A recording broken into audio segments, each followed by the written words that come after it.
สบายดีพี่น้องหมดสุขุสุคนมึงเป็นซิวพี่น้องเลยมื้อนี้เป็นมื้อลอยกระทงได้มื้อนี้ได้มื้อหาหนึ่งข้าวหนึ่งน้ำกินข้าวกินน้ำตะเวกตะเวนมีบุญบ่ล่ะบุญอยู่ไสอยู่ในวัดเลยมีห้านขายเครื่องคักแน่มีสไลเดอร์พร้อมพาสะบอนเมื่อดีใจยิ้มโลดแล้ว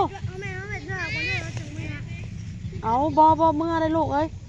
มาหาหนึ่งข้าวหนึ่งน้ำอยู่กินตะแบงตะเวนพอจะมาได้เอาต่อไปเบิ่งเท่าเอาโต้ก็ได้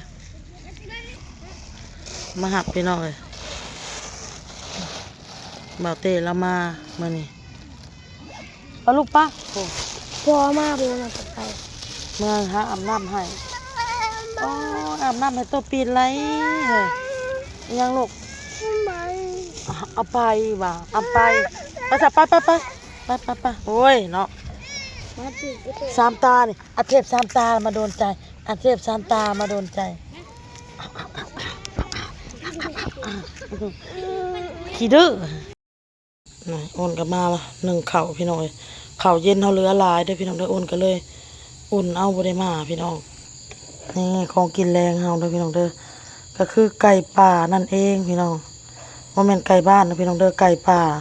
มันถึกแห้วพอพี่น้องเลยเพิ่นก็เลยเอามาฝากเบาเต้กับกระหอกพี่น้องเท่านี้แหละพี่น้องเลยโตบ่ได้ใหญ่เลยพี่น้องตัวน้อยๆนึงอ้นก็เลยสิมาเฮ็ดลาบพี่น้องเลยเฮ็ดลาบแล้วก็กระดูกมันนี่อ้นก็สิเอาไปแกงใส่หมักบวบเด้อพี่น้องเด้อมันอ้นก็สิมาสำเร็จเด้อพี่น้องเด้อมาสำเร็จเอาแต่ซีนมัน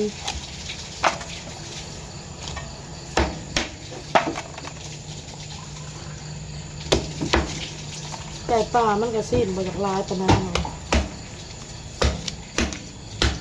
บ่เรื่องแซ่บไก่บ้านก็ไก่ป่าบ่พี่น้องเลยบางคนก็ว่าไก่ป่าบางคนก็ว่าไก่บ้านโอ้อาบอยู่นอกมันลูกไว้อาบอยู่นอกไว้มันเปียกไว้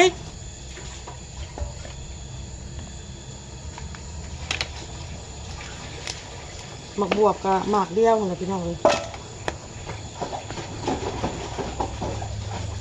แกงใส่เนี่ยแกงใส่โครงกระดูกไก่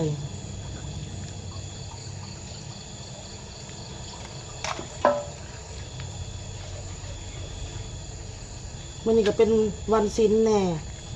มีงานลอยกระทงเซโนพี่น้องเลยคนกระเบื้องนี่แหละกินข้าวกินน้ำแล้วเรียบร้อยค่ะพาลูกไปหาหลอกพี่น้องหลอกลิ้นบุญหลอกบุญหลอกงานลอยกระทงพี่น้องเลยวันบ่ฮู้ประจัดใหญ่จัดน้อยสำใดมันเป็นแนวใดนะพี่น้องยังบ่เห็นแต่มันบอกเนาะเด็กปันใดก็พาลูกไปเก็บข้าวกับน้ำเลยเอาเปลือกน้อยไปหาซื้อปีกับมันมี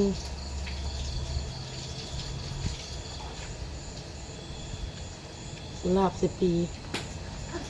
เห็ดแล้วสิแบ่งเอื้อยกินน้ำพี่น้องเลยสัตว์ป่า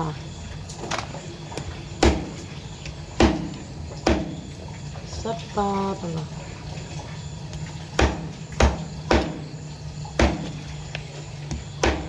สิต้มอันนี้ไว้กระดูกนี้ไว้แล้วก็สิไปนะบูชาก่อนพี่น้องเลยลืมอ้นกัน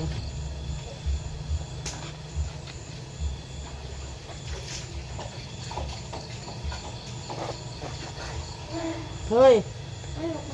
เอาใส่ถ้วยให้แม่ใส่จานให้แม่ไว้ใส่ให้แม่ไว้แม่อันนี้แล้วแม่ก็เสียนั่นแหละเป็นบูชา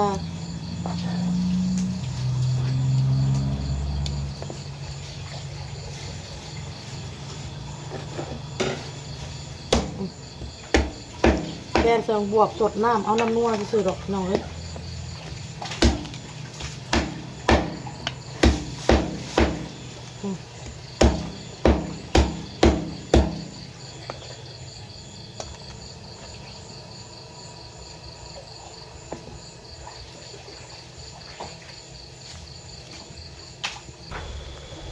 โครงกระดูกการหลังจากที่เฮาสำเร็จแล้วค่ะป้าพี่น้องลืมตัดตอนตัวนี้เดี๋ยวเอาไปตัดตอนก่อน โ เอามาคั่วใส่ใบมะกรูดกับหัวชิงไข่แป้งนัวน้ำปลาแล้วก็รสดีพี่น้องคั่วให้ไก่มันสุกแล้วเรียบร้อยบัดนี้อ้นก็สิเอาน้ำใส่ไปนี่สิต้มเพราะว่าไก่ป่านี่มันหยาบนะพี่น้องให้มันเปื่อยเด้ต้มกะว่าน้ำมันแห้งมันยังแล้วเราก็จึงสิมาแกงใส่หมักบวบบัดนี้อ้นก็สิไปซอย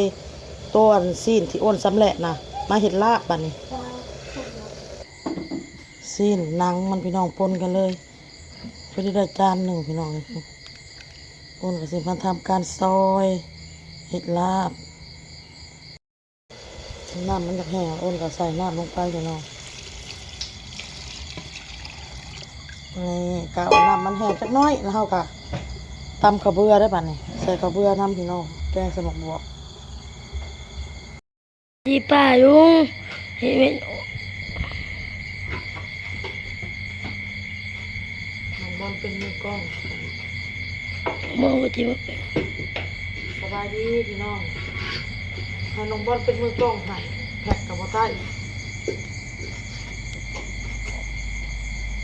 ใจอะไรใจก็ทำเก่าแล้วไทย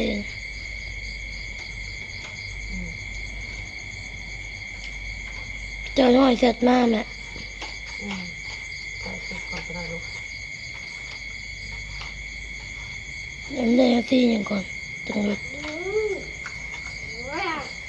ซอยแล้วก็ผัก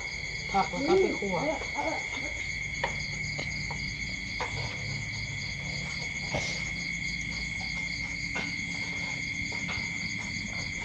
ลาบไก่ป่านี่ต้องลาบใส่ปีพี่น้องเลยแซ่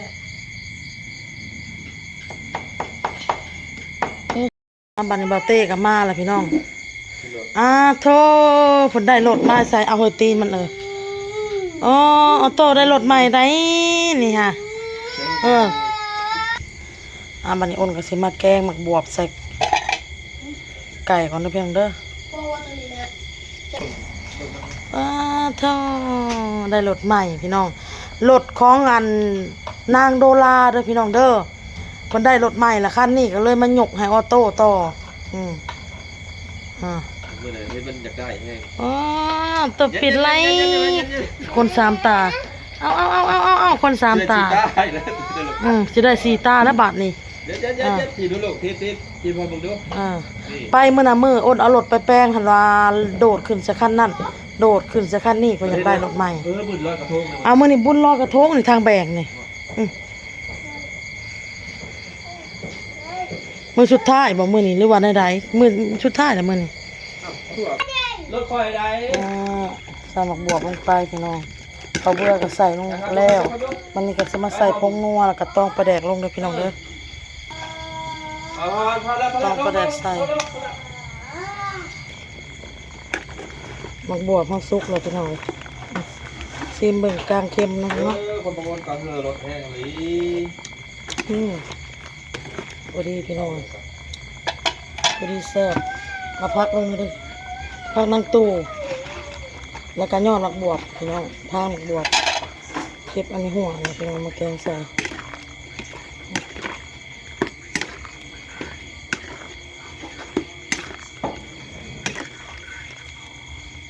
แล้วบัดนี้ชุกแล้วบัดนี้พี่น้องอ้นก็ชุกลาบไปพี่น้องเดิมเห็ดลาบไก่ป้าพี่น้องเอา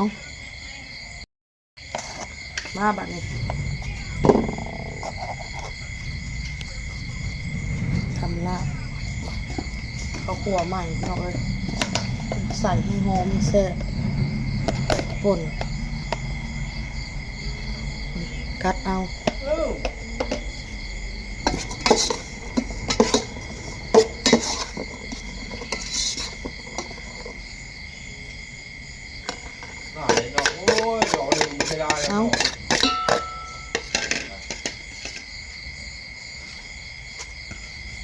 ใส่ปลาหอมลงไปแล้วก็ใส่หอมเสริมลงไปน้ำพี่น้องเลย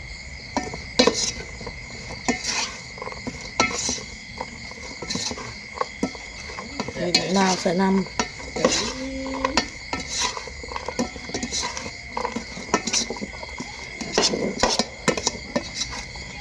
แล้วพี่น้องใส่หมักนาวไป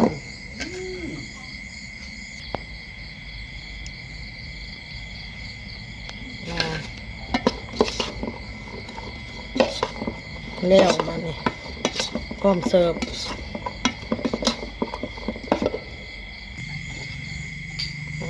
มาพี่น้องแล้วมันละอีหยังกันนะมากินนำกันนะพี่น้องเด้อ